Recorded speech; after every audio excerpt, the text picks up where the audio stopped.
ГСП онлайн. Городские новости сейчас.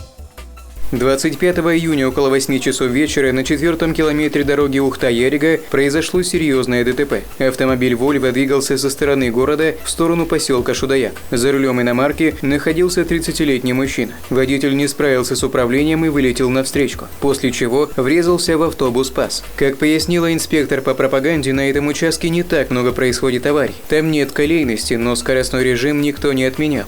И это не единственный грешок виновника ДТП. Водительское удостоверение он был лишен 23 июня 2015 года на сроком на 36 месяцев, на 3 года.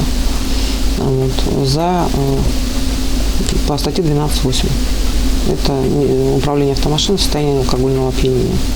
Водитель «Вольво» и двое его пассажиров доставлены в городскую больницу с различными травмами. Кроме того, владельцу иномарки предстоит пройти еще и медосвидетельствование на алкоголь. Пассажир «Пазика» получил рассечение брови, не госпитализирован. Кроме этого случая с повторной пьяной ездой пойманы еще 2 водителя. Им грозит как минимум лишение прав сроком на 3 года и один из вариантов уголовного наказания. Например, штраф от 200 тысяч рублей, обязательные или принудительные работы или лишение свободы до 2 лет.